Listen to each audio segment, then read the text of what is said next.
আজি ইছলাম ধৰ্মাৱলম্বী লোকসকলৰ পবিত্ৰ উৎসৱ ঈদ উল আজহা বিশ্ব শান্তিৰ কামনাৰে পালন কৰা হয়। পবিত্ৰ উৎসৱ ঈদ উল আজহা দেশৰ অন্য প্ৰান্তৰ লগতে গুৱাহাটী মহানগৰীৰ জামে মছজিদ আৰু শিৱসাগৰতো উদযাপন কৰা হৈছে ঈদ উল জুহা। আৰবী ঈদ শব্দৰ অৰ্থ হৈছে আনন্দ স্ফূৰ্তি, আনফালে আজহা শব্দৰ অৰ্থ হৈছে কুৰবানী অৰ্থাৎ ত্যাগ। এক কথাত ঈদ উল আজহা মানেই ত্যাগৰ এক উৎসৱ, অৰ্থাৎ ইছলাম ধৰ্মাৱলম্বী লোকসকলৰ ধনাঢ্যসকলৰ ত্যাগৰ ফলত দুখীয়া দৰিদ্ৰসকলেও যাতে আনন্দ স্ফূৰ্তিত অংশগ্ৰহণ কৰিব পাৰে, তাৰে যেন এক উৎসৱ হৈছে ঈদ উল আজহা। ঈদ উল আজহা কোনোৱে কুৰবানী ঈদ অথবা বকৰী ঈদ বুলি অভিহিত কৰি আহিছে। আজি বিশ্ব শান্তিৰ কামনাৰ সাতগাঁও জামে মছজিদ প্ৰাংগণত পালন কৰে ঈদৰ সমূহীয়া নামাজ।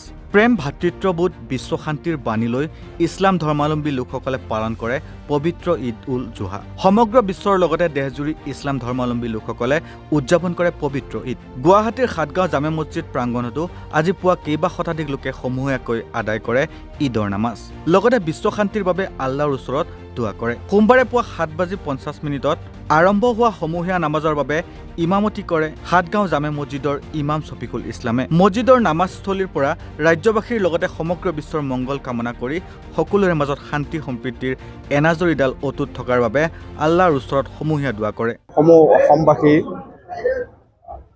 তথা আমাৰ ভাৰতবৰ্ষ আৰু বিশ্বৰ শান্তিৰ বাবে আজি ঈদ উল জুহা নামাজ পঢ়ি আমি বিশ্বৰ শান্তি ৰক্ষাৰ কাৰণে আমি আৰু জাতি ধৰ্ম চবৰে মিলিজুলি এঙাজৰিডাল ৰখাৰ কাৰণে আমি এই কামনা কৰি দোৱা মাগিছোঁ। আৰু আমাৰ এই উপলক্ষে আমাৰ ঈদ উল জুহাৰ যিটো আমাৰ নামাজ পঢ়া হ'ল, সকলো ধৰ্ম বিৰক্ষে আমি আমাৰ শান্তিৰ আদৰাৰ কাৰণে আমি दुआ मांगा गया। बस हमें सारे दुनिया के लिए शांति के लिए दुआ की है ताकि रब्बो करीम ईद उल अजहा के सदक़े तमाम जहानों में शांति अमान में सबको रखे। यही हमने दुआ किया रब से कि अल्लाह ताला सबको शांति में रखे, अमान में रखे, चैन सुकून में रखे। তাৰ সমান্তৰালভাৱে আজি শিৱসাগৰতো উদযাপন কৰা হৈছে ঈদ উল জুহা বা কুৰবানী ঈদ। ঈদ উপলক্ষে শিৱসাগৰৰ বিভিন্ন প্ৰান্তত ইছলাম ধৰ্মাৱলম্বী লোকসকলে আজি পুৱা সমূহীয়া নামাজত অংশ লৈ শান্তি সম্প্ৰীতিৰ কামনা কৰে। শিৱসাগৰৰ দৰবাৰ ফিল্ড ঈদগাহ ময়দান, ৰংঘৰ চাৰিআলি ঈদগাহ আদিৰ লগতে জেঙনিকটীয়া চাৰিআলি, ষ্টেচন চাৰিআলিকে ধৰি বিভিন্ন মছজিদসমূহত ৰাইজে আজি ঈদৰ 2 ৰাকাত ৱাজিব নামাজ সমূহীয়াভাৱে পঢ়ে। আমাৰ ষ্টেচন চাৰিআলিৰ জামে মছজিদ পৰিচালনা কমিটি আৰু যুৱ জমাতৰ তৰফৰ পৰা আমি সকলোলৈকে ঈদ মুবাৰক যাচিছোঁ।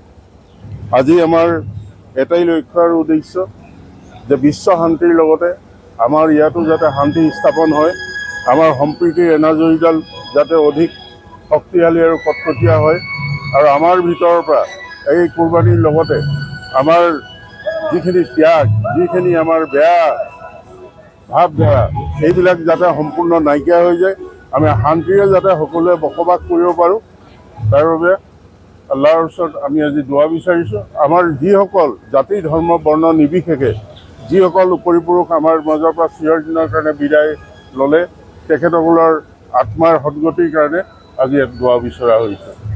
আজি পবিত্ৰ ঈদ উল জুহা আজি বিশ্বৰ সকলোতে পালন কৰিছে। ইতিমধ্যে আমাৰ আৰব দেশৰ ইতিমধ্যে হজ কালি সমাপন হৈছে আৰু 3 দিন ধৰি হ'ব। আজি আমাৰ ভাৰতবৰ্ষত তথা আমি অসমৰ শিৱসাগৰত আজি ঈদগাহসমূহভাৱে আমি আদায় কৰিলোঁ। এটা ৰিমঝিম বৰষুণৰ মাজত ভাল লাগিলে নামাজটো পঢ়ি। এনেকুৱা হয়তো আল্লাহৰ ৰহমত বুলি কয়, গতিকে আমি ৰহমত পাইছোঁ বুলি অনুভৱ কৰিছোঁ। আৰু বিশেষ নকওঁ, আজি সকলো কুৰবানীবিলাক কবুল হওক। তেখেতলোকৰ যি নেক মকচুদ, এটা নিজৰ সপোন থাকে, পূৰা কৰোঁ, আৰু আল্লাহৰ হুকুমটো মানি চলাটো আচল কথা। আল্লাহৰ হুকুমটো যাৰ ধন টকা পইচা থাকে সি মানিব লাগিব, অনিবাৰ্য। কাৰোবাৰ নাই, সি আপত্তি নাই, কিন্তু যাৰ ধন টকা পইচা থাকি সাঁচি থৈ দিয়ে, কিন্তু আল্লাহৰ নামত, আল্লাহৰ জান মাল দিছে, আপোনাৰ মালটো আল্লাহে দিছে, তাকে আপুনি খৰচ কৰিব আল্লাহৰ নামত। গতিকে যি আছে খৰচ কৰিছে, আৰু হয়তো অনাগত দিনত যে যিসকল আশা কৰি আছে তেখেতলোকৰ পূৰ্ণ হওক। আৰু সমূহ ৰাইজলৈ মই ঈদ উল আজহা মুবাৰক নিবেদন কৰিম। ধন্যবাদ। শিৱসাগৰৰ পৰা পাৰ্শ্বজ্যোতি গগৈৰ সহযোগত মৃন্ময় বড়োৰ প্ৰতিবেদন, নৰ্থ ইষ্ট নাও।